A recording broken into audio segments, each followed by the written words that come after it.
latest guest on Pay Attention, and we're going to go into our 60-second speed round to find out some things that he likes and dislikes, man. You ready? Let's get it.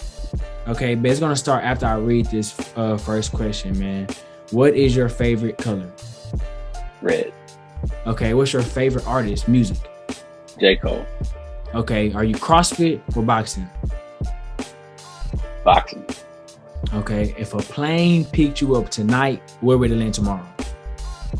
Ooh. Egypt. Okay, stocks or crypto? Ooh, both. Okay, private jet or private yacht? Oh, PJ, for sure. Okay, audio books or physical books? Audio, man. I'm big on audiobooks. Okay, old school or new school? Old school. Okay, dream car? Ooh, 76 Impala. Okay, Dubai or Greece? Dubai. Okay, electric Lambo or electric Ferrari? Lambo. So what's up, everyone? It's your boy 1saviorsmith, and I'm super duper excited to be here today on this next episode of Pay Attention as we interview another great face, another entrepreneur, another brand influencer, Mr. Joe Lowery. Right, I'm super duper excited to bring him onto this platform, as Pay Attention is known for talking to the Black brands, talking to business owners, talking to different people with different influences in the community to bring more awareness and bring more engagement to the conversation of financial literacy. You know, now this may be a topic most people already are familiar with, but to the masses, it is a topic that is not taught. So most people have to learn from other people, other business owners, other friends, other family members. And so with this episode, we're going to definitely dive into a great conversation with Mr. Joe Lowery as we just get a chance to find out more about him and his background and what he does. If you see behind him, he has the Grandeur Society logo, right? So you know, are familiar with Grandeur Society. We've had literally their entire executive board on this podcast. He is the last anchor for the Grandeur Society team as a leader of that brand. And I'm excited because they are very big on philanthropy. They're very big on financial literacy. They're very big on generational wealth and creating assets, cash flow, and so much more. This episode of Pay Attention is brought to you by ThreadX, a local manufacturer located in Houston, Texas. You can find us at www.allthreadsx.com, or you can give us a call at 832-957-0471. For a sourcing fee, we source all material needed for your projects. When the customer comes in, they come here and they can pick out really any fabric they have, and even if I don't have, I'll find it for them. At ThreadX, we also manufacture my clothing line. You can check us out at labelx.us on Instagram and our website. We just dropped a small capsule. We have 4 jeans and we have 7 cotton shirts, jersey blend, 7 ounces, nice weight, and the fit is amazing. You can check us out again at labelx.us. So this is the fitting room. We have this dope wall, graffiti, wallpaper, 2 chairs. If you have people with you, then you can find our pieces on labelx.us. That's our website and our Instagram. Check us out, Italian Leather Hide.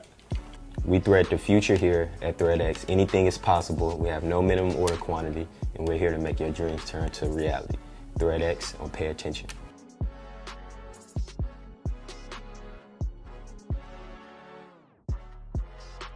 Appreciate you for having me on here. But now I'm Joe Lowery, Chief of Operations for Grandeur Society.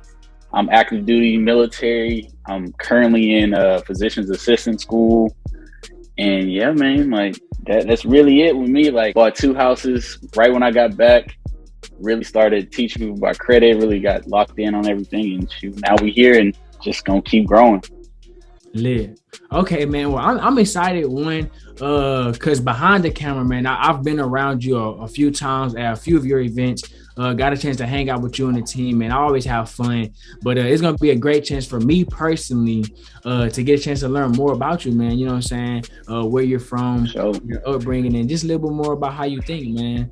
And hopefully we can inspire people to study more themselves on financial education. Hopefully they can gain something from this that's valuable to them, whether it's one thing or it's 10. We just want to add value to as much people in as many ways as possible. So with that being said, Mr. Joe, I'm super duper excited to have you. Thank you again for your time. But I think it's time that I get a chance to ask you, man, the first question, right? And this is pretty much the basic question, but it's a little bit more down into the details, man. I want to just know a little bit more about you, man. What is your story, man? Where did you grow up at? You know, and pretty much what was it like growing up for you as a kid? I grew up off Fifth Ward, off Wayside. That's where my grandma stayed. So we really stayed there most of like from elementary to middle school. We went to this small, like primarily Black, like Catholic school, St. Francis. So really stayed out there for most of like elementary to middle school. My mom had a house in Humble. We literally almost never went there. But then like, after that, got a scholarship, went to St. Thomas. That's how I met Josh. And then after that, I kind of like had an idea of what I wanted to do for school afterwards, but not really. I was getting recruited to play for like Ivy Leagues for football and stuff.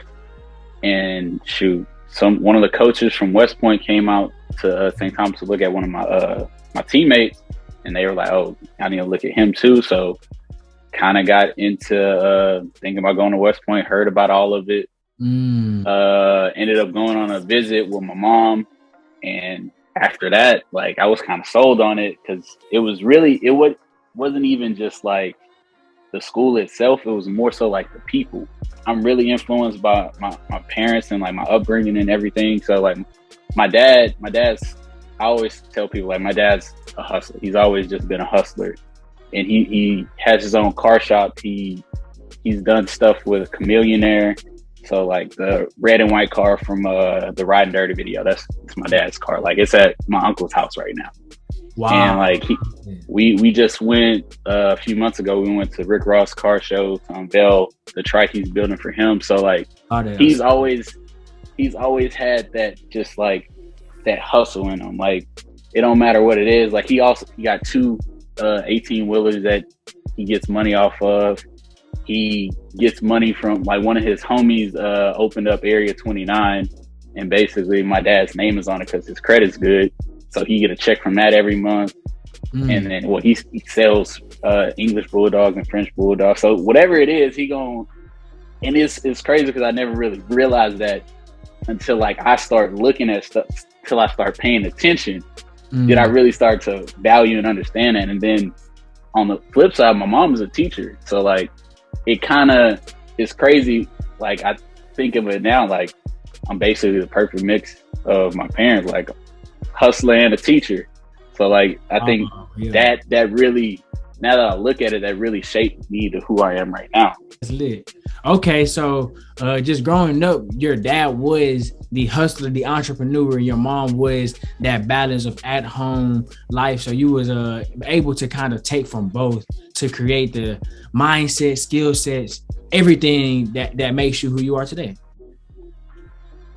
Absolutely. And I think and I always say this, like for me growing up, because I was the oldest, it was always never like is Joe going to take care of what he need to take up? Like it was expected of me to like be great. So like that was the other thing. Like my dad used to he used to give us money every time we would like make a certain number of tackles and stuff, like in Little League football and stuff. But that was like expected. It wasn't like, oh, are you gonna make a tackle? It was like, how many you gonna get? And then on the flip side, my mom, like, I always expected straight A's and everything. So like I feel like that really instilled in me, like, it's not a option of whether you're gonna do great or not do great. It's how great you're gonna be. So I think that is also like pushed me. Like every time like I do something and it's big, I'm like, all right, cool, what's next? Because like that's expected. So I think that's one of the things that I've thought about, like as of lately and looking back and just like, oh yeah, like I've been like built this way. Okay, man, that's great. That's great. So, with West Point Academy, man, for those that don't know, that is the Army Academy in New York. Mm-hmm. In New York. And so I just kind of want to talk a little bit about that, man. You know, what were you studying? And, you know what I'm saying, what was one of your most memorable or favorite experiences at West Point? So at West Point, I did life science, which is basically like the pre-med program at West Point. Mm-hmm. And then my engineering track was like environmental engineering. So like when I got out, that was like my first job. I was med service, and like my focus was like environmental engineer, so like preventive medicine and stuff. But I think most memorable moment, that's tough. One of the littest times was when we beat Navy and broke our losing streak against them. We stormed. They had cops around the goalpost because we said we were going to take the goalpost down when we won. Mm-hmm. But we all stormed the field and everything. It was just lit. Like people that didn't even play football, didn't even care about sports, on the field going crazy. So that was one of the littest moments. Okay.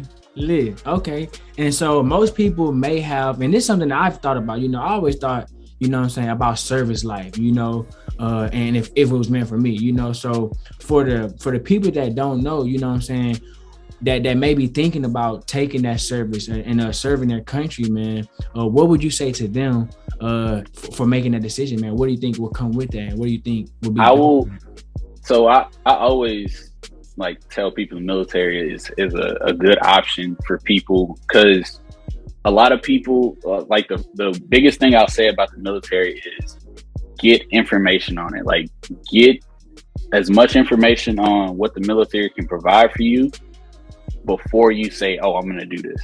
Because a lot of people have this, and I had it too. Like I had no idea what came with being in the military, anything before like I actually was in it. Mm-hmm. But like a lot of people have this perception of what being in the military is, but they don't really understand what it is and what they can get out of it. And a lot of people like go to the military young as a way to kind of get away from certain situations, or as a way to just be doing something as they figure out what they really want to do with their life, which is great. But what I always tell people is like, always know the benefits that you can get and keep that focus on that while you're in. Because a lot of people get in and they kind of get sidetracked and they lose focus. So like the biggest thing I'll say is like, there's so many different things that the military can provide. Like one of my buddies just got out the military. He also went to West Point. So mind you, West Point, you go to school, get paid to go to school, then had a job right out of school. Now he just got out of the military and he got 90% disability. He's fine. There's nothing wrong with him. And he's getting $2,000 a month for the rest of his life with no debt. Off one decision. Exactly. So like it's definitely a situation where you can really win and come up and be good for the rest of your life.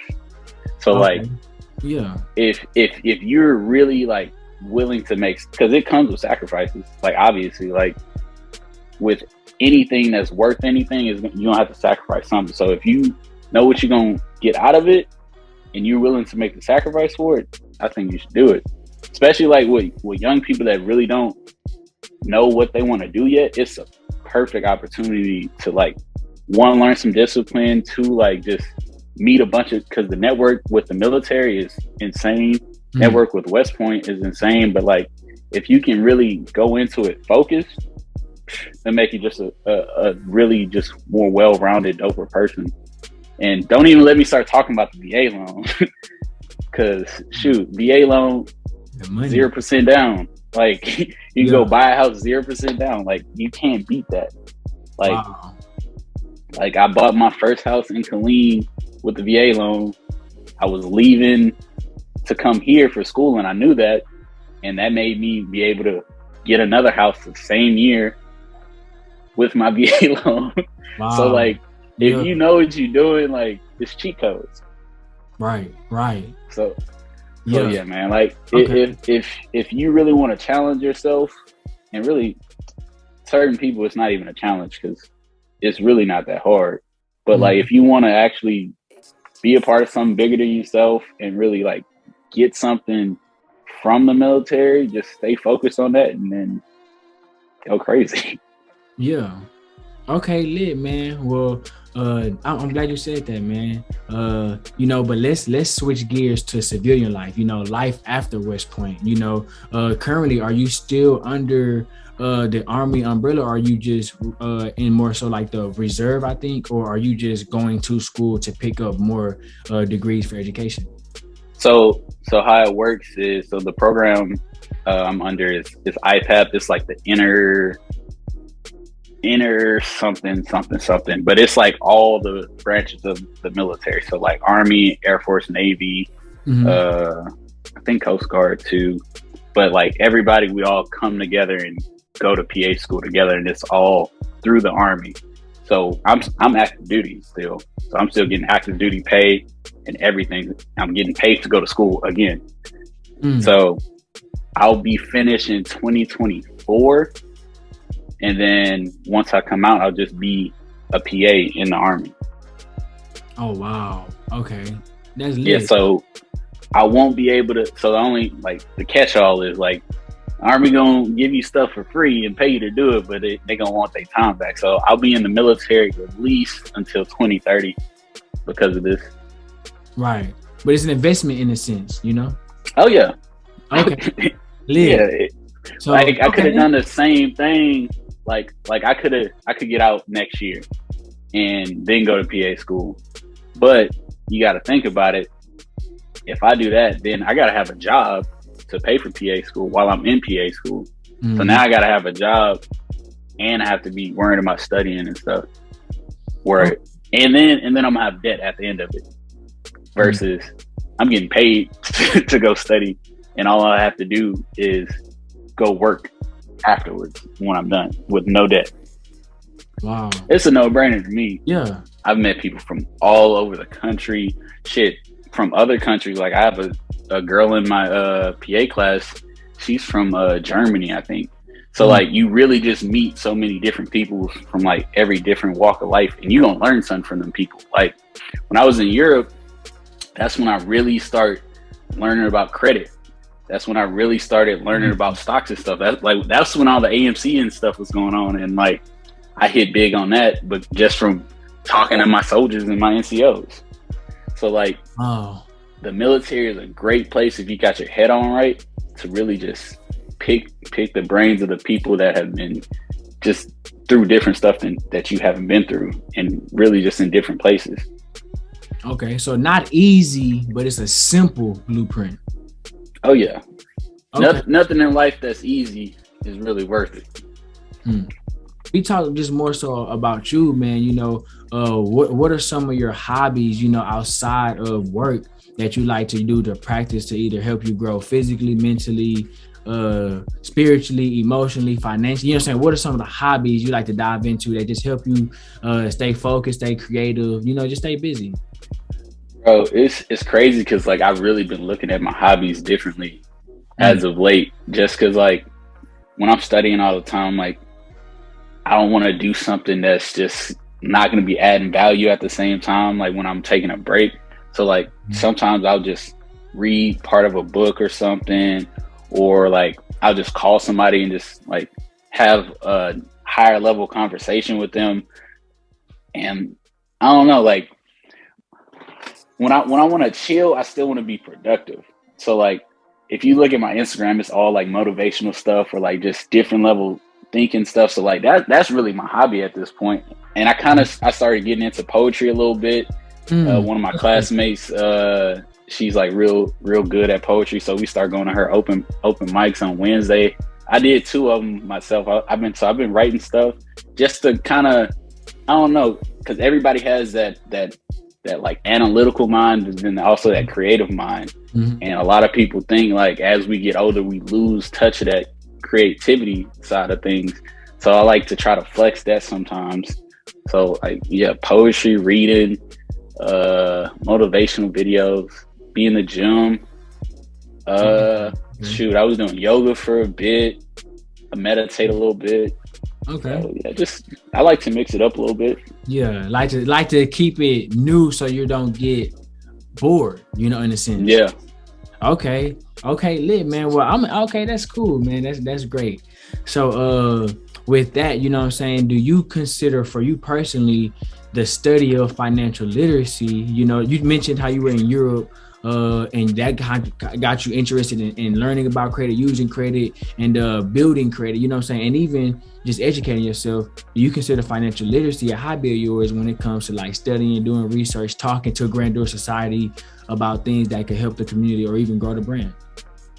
Shit, I wouldn't even call it a hobby at this point, because I feel like a hobby is something that you just kind of do on your free time. Like the financial literacy stuff, like we meet every Friday.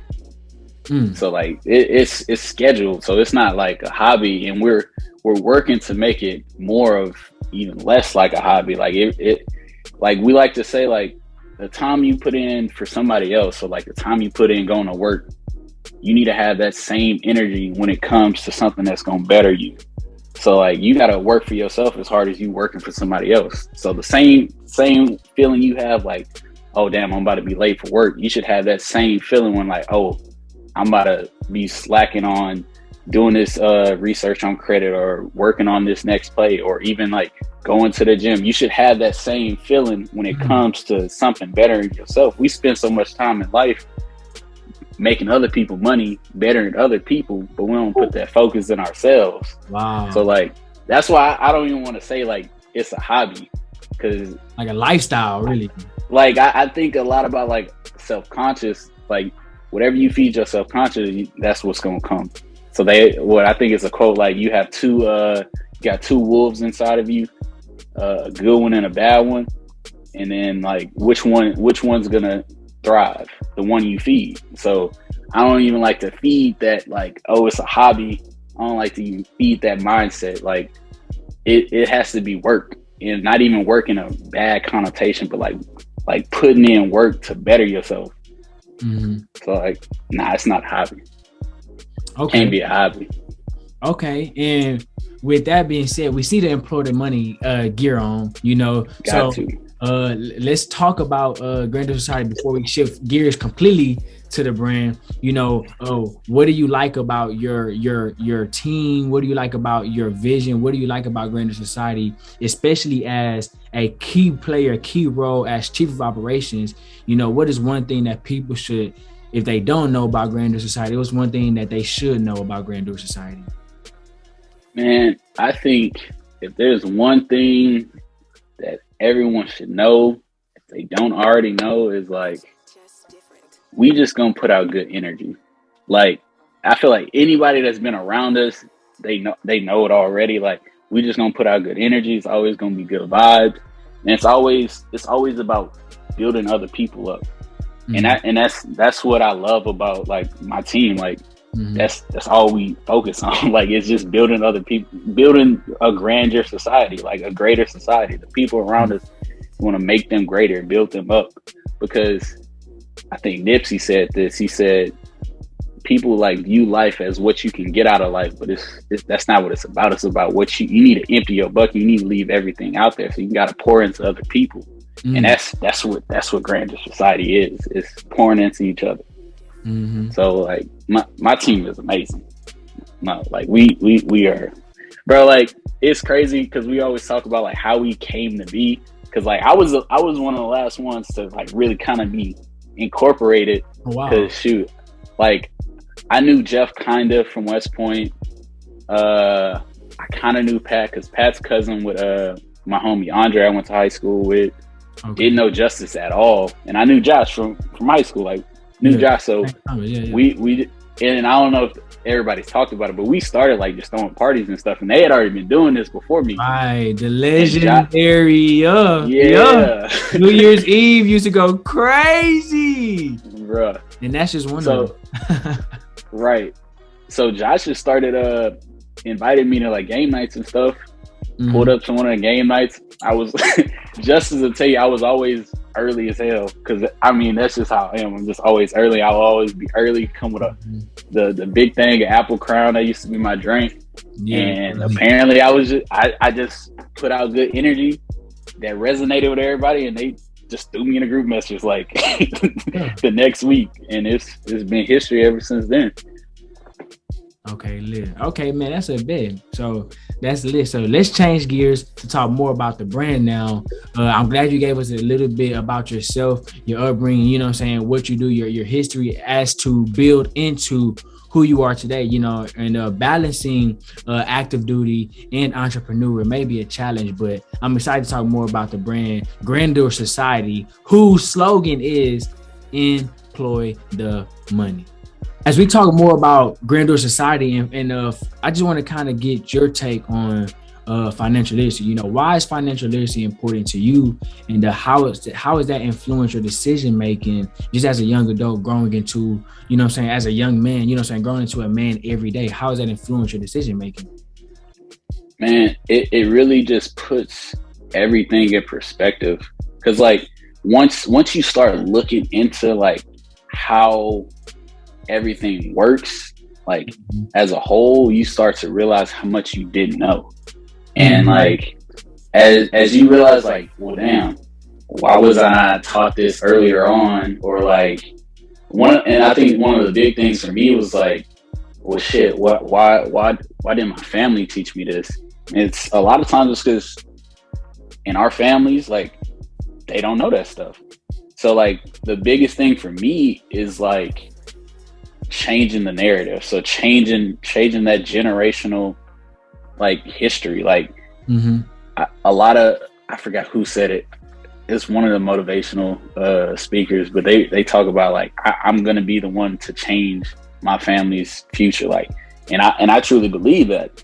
So like the biggest thing for me is like it has to change. Like there's so many people that their families, they already know this. It's clockwork. We gotta do the catching up and learn as much as we can and instill this in our generation right now, shoot, the past generation and the generations to come. So like if we ever want to live the way we feel like we deserve to live, nobody gotta stress over nothing. Like one of my biggest thing is like my dad's about to be 51 and he's still just a hustler. I talked to him the other day. He was like, yeah, man, we got to get this stuff together because I'm tired. Like, so for me, like that just tells me like I need to be able to retire him. My mom's been a teacher for, I don't know how long. She worked summer school every summer. I need to retire her. So like that's what motivates me when it comes to financial literacy, is just like, wow, the people before me, they done their part. Like I always say, like you done your grind and it's my turn. So now y'all need to just enjoy y'all life. And that's the biggest thing, is like it all comes down to enjoying your life. We only get one life. So you should be able to do whatever you want to do with it. And most of the time, the only thing that stops you is money. So like money is not everything, but everything that you want to do is restricted by money most of the time. Big facts. So what you gonna do? You gonna just settle for less, or you gonna learn some more so you can do some more? That way. So like that's my biggest thing, man. Like I always tell people I want to do a lot of stuff with my life. And the way to do that is to learn as much as I can so I can do a lot of stuff with my life. Like I tell people, like, shoot, once I get out of the military, I might not even do PA stuff afterwards. Like, because the investments you're doing now is gonna be in that position to, because it's, bro, like I want to do a bunch of, like, I want to get my piloting license and fly little planes. I want to drop a mixtape with my family. Like I just want to be able to just do whatever I want to do. Right. Good talk. You only got one life. I want to leave my mark. That way. Okay. Oh, I'm glad you said that, man. Leave your mark. Legacy, generational wealth. The thing that a lot of people hear about and they really want, but until you have friends, until you have family members that are talking about it alongside you is a foreign concept, like a foreign language, But financial literacy is pretty big, and financial literacy to me is more than just studying how money works, right? To me, financial literacy could be self-development, it could be budgeting, it could be saving, it could be investing, it could be credit, it could be real estate, it could be so much more. I think it's just the foundation of self-education. Jim Rohn has a quote that says, formal education will make you a living, self-education will make you a fortune. So what you teach yourself is going to be far more valuable than what any high school, middle school, collegiate curriculum could teach you, because until you say, I want to make the decision to get new information, you're going to just have some basic information that millions of people have already gotten, so that's pretty bars. And so with bars. You, man, I'm just studying, man. I'm a student, man. Look, dog. I'm a student of you too, because I know one of your skill sets is credit, So let's talk about that, man. What makes credit so important? Why do people overlook credit? And what are some tips you can give to people for credit? So look, I'll put it to you like this. If you had $100,000, would you know what to do with it? Like most people say, oh, if I just had this, then I would be able to da. But that's what credit is. Like you can literally, I think my available credit is like 109,000 or something like that. Oh my. So God. So if I wanted to, I could, you know what I'm saying? And do something. Wow. Thank you for inspiring me. Thank you for that. Thank you. But the thing is, it's like we've been taught, at least for me, everything I've heard growing up about credit is oh no, you only use it for this, or we hear all the bad stuff about credit. But there's bad, everything has a good and a bad side to it, but it's all about using it the right way. Right. So most people, most wealthy people, super rich people, they have a bunch of debt. Dude that wrote Rich Dad Poor Dad, all about debt.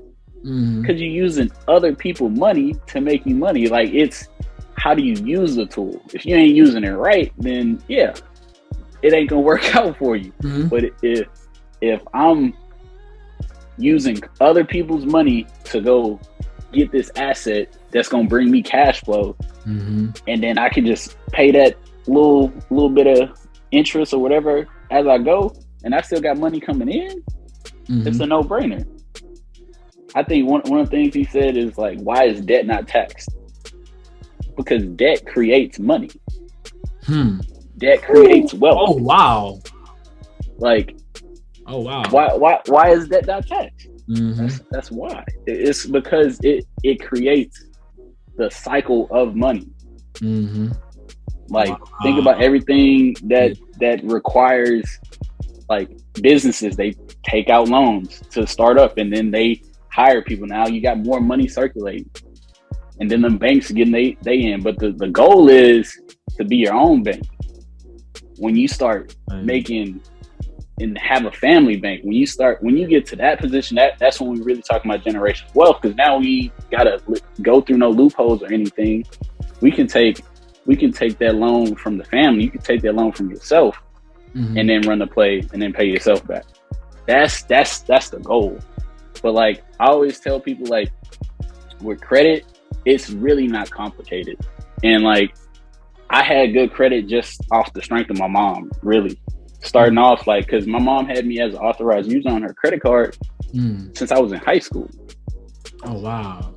So, and I didn't even realize, and the crazy thing is, and I'm blessed for it, but I didn't even realize I didn't know what my credit score was before I started looking for a house. That was the first time I looked at my credit score, and I had a 820 or something like that. I was like, oh, this is lit. And I think it really registered when I started talking to my lender and stuff, and I told them all my information. They're like, oh no, you're straight. You're good. We're gonna give you whatever. So seeing that, oh no, there's something here. There's value in this. So the goal is to be good wherever, to where the banks want to give you whatever you need. So all you have to do when it comes to credit, especially if you haven't like messed your credit up already, is really find somebody you trust, have them put you as an authorized user, and that's just gonna help your score up. And then from there, now you can get stuff on your own. And then you just keep rinsing and repeating. And the biggest thing I'll say about credit is you know what factors affect your credit. So big ones are your utilization. I always tell people about utilization because most people, they'll pay their minimum balance or whatever. Like that's stupid. You letting them, and a lot of people do it and they have the money to pay it off all the way. If you have say $500 on your bill and you have pay it all the way off, because what you want is that low utilization. So you have a limit. So what your limit is $2,000 and you got 500 on there and you only have to pay 100, but you still leaving that rest of it on there. And that's having your utilization, how you normally want your utilization, but below 30%. But I normally just have mine paid all the way off. And that just, it shoots your score up, because when you leave stuff on there, it's like, oh, they actually need this money. And then also you're going to pay interest. Don't be finesse. Like you gotta make sure the bank's not making no money off of you. You making money off of them. So keep that utilization low, on-time payments every time, diversity of accounts. That just comes with having different types of loans. So like credit cards, car notes, home loans, stuff like that. That one's not too big. And then average age, that comes with time, and that helps with getting authorized users. So my next play is I'm going to talk to my grandma. Got a long years of credit. That's going to make my average age of credit go crazy. And it's cheat codes. And a lot of this stuff, especially with credit, is easier if you have that foundation in the family. And that's when we really talking about generational wealth, is when the family is all doing what they're supposed to do. Y'all credit should go stupid. Like even off the family stuff, like the five of us, like me, especially me and Jay Jones. So me and Justice, like he's authorized user on one of my cards. I'm authorized user on one of his cards. And we've gotten other people. Wow. So like just it's cheat codes. If you got all the right people doing the right stuff and you can have that trust, then everybody builds. And then from there, you can get you can extend your limits. And now when I extend my limit, it's helping Justice too. And then he can extend his limit, and you know what I'm saying? So everybody wins. Everybody wins. Everybody eats. So it's really simple stuff, but you gotta have that. First, you gotta have that foundation of understanding how it works, and it's not complicated. Like you can literally Google a video like what affects my credit, and you'll know everything you really need to know. But a lot of people want that quick stuff, but it takes time. The only shortcut you really have is authorized users. And that comes with knowing who you can trust. Wow. That's free game 101 from Mr. Joe Lowery right here on Pay Attention. Man, that's hey, I hope they got something, man, because I got some game. For sure, you know. And as we talk about this game, the importance is not just knowing it, but applying it, you know. Absolutely. So that just kind of transitions to my next question, man. How important is it for us when we say we want to take care of our family, when we say we want to be successful, when we say we want to travel the world, when we say we want to, live the lifestyle that we dream of living, whatever that may look like in our eyes, because it's different people, different visions, different dreams. You know, how important is it for us as millennials, as Generation X, as Generation Z, even we can go down to say high school or middle school, to start focusing on being intentional with understanding assets and liabilities and creating multiple streams of income? Why is that important that we start focusing on that type of vocabulary or lifestyle early on, as opposed to waiting till we're 35, 40 to start understanding, oh, I can invest into this? So why do you think it's important Or why do you think it Bro. should be important that we start actually taking this to our community, into our younger generation, so they could be prepared sooner than we were?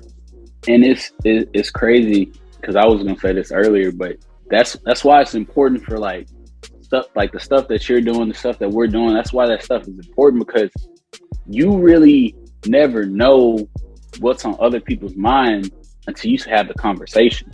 Like normally when me and the fam used to get together, you know, we just smoking and joking, just really like just entertainment. And that's a big thing. Like life, a lot of times that's what the powers that be, that's what they want. They just want you to focus on being entertained and nothing of real substance of what's really going to change your life. When I started talking about like financial literacy and buying houses and stuff with my family, like it changed what we normally talked about.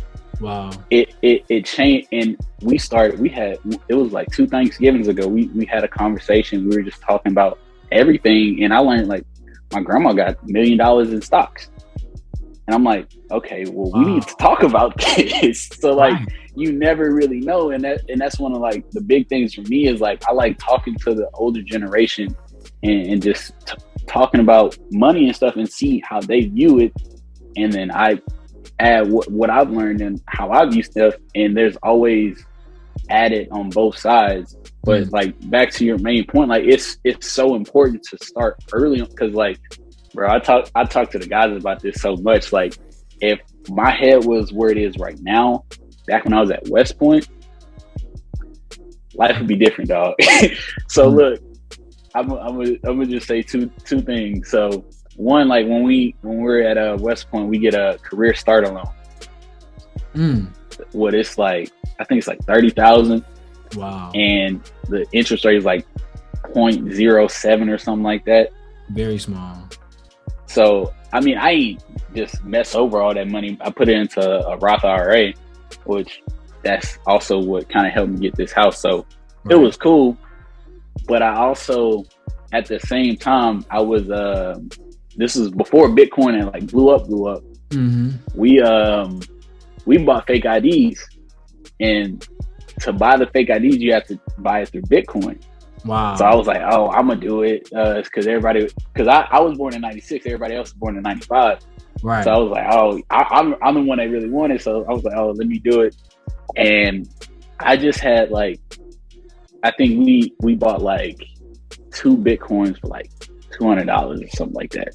Yeah. So when Bitcoin started blowing up, I still had like Bitcoin left over from like the change, basically the change on the transaction. I see like, oh, it's worth a few $1,000s. I was like, man, I might need to go into this. So I started getting, I got some Ethereum, some Litecoin and stuff like that. But then it started tanking again. And then when we were in Europe, this was like early on, Bitcoin and everything going crazy again. I was like, man, if I would have, if I'd have did more research in my mind, if I was more focused on what this could be, life would be a lot different right now. A few $100,000, maybe even a few M's. What? Ooh! Right. Look, so, it could never happen again. I think right after that, me and Justin started talking about XRP. I think we both dropped like $3,000 in there.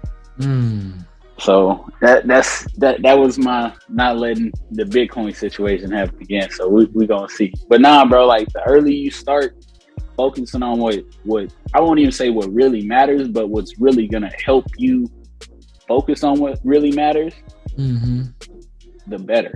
Like, and that all starts with having those conversations with young people.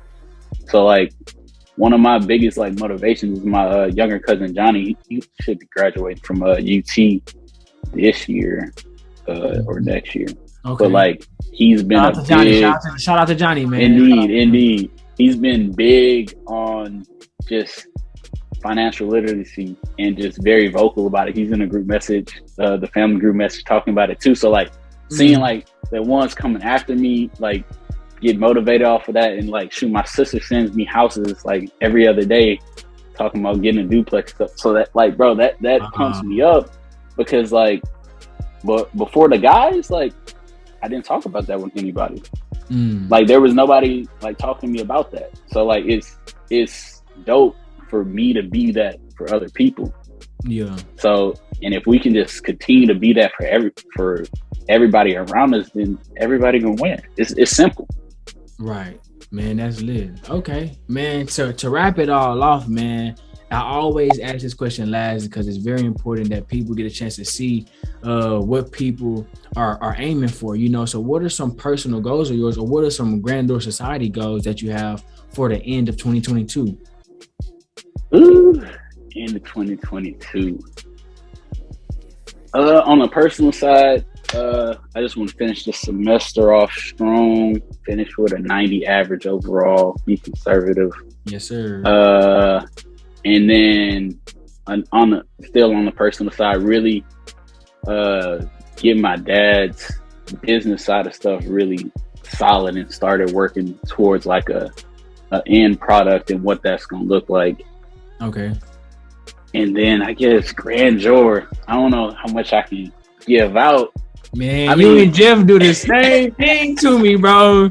Okay, I feel you. I feel you. Some things got underneath until it's time. I feel you though. Hey, when it's time, you'll see. But but we got some events coming up for the end of the year. You know, we always do our charity stuff, so be on the lookout for the toy drive, canned food drive. Yes, sir. We got some back to school stuff that we're partnering with Faith First. So we got that coming up. But yeah, man, like, so we can do some Pay Attention Grandeur Society. Nah, for sure, bro. Like that's one of the things that we're working towards is like really getting this stuff planned and mapped out so we can just include more people and just make it bigger. So like our goal is always to do everything a little bit better than last time. So that's the goal for the end of the year. So we want canned food drive to go crazy. I want the toy drive to go crazy. And I don't know, we might do something for the end of the year. Just don't say nothing, man. Don't say nothing. Be on the lookout. Be on the lookout. Okay, bet. So where can they follow Grandeur Society and yourself on social media platforms? So we are at _Grandeur Society. If you don't know how to spell it, then Google it. Me, I'm at MVP Lowery. And like pour the money that as you realize, like merch, we just got. Why was I not taught this earlier on? So we got like fanny packs. And I think one of the big stuff for the ladies. Like, so you got some spandex stuff, bucket hats, all that. So if you want to rep something that show where your mind at, and it should be on employment money, go ahead, go to the site, copy something. Yeah, man. Let's get it for sure. Man, well, thank you again. I appreciate you taking time out of your day to just drop some game, give some free game to the community, to the masses, through Pay Attention, man. I'm definitely excited. It gives me just joy because this is literally why I created Pay Attention, man, for people to learn, for people to grow, for us to get to a better level together, you know? So, man, thank you so much for your time, man. I appreciate it. Thank you, bro. Thank you for having me. Keep doing what you're doing, dog, for real. Man, this shit is beautiful. Thank you, man. So that's it on this episode of Pay Attention with Mr. Joe Lowery. Make sure y'all follow him at MVP Lowery. Support the brand, buy some merch at _Grandeur Society on Instagram. And you can follow the movement. And hopefully you will be at the next can drive, the next toy drive. I was at the can drive and the toy drive, but I missed the clothing drive. But hopefully you guys will be at the next one. But here we are, man. See you at the top because the bottom is way too crowded.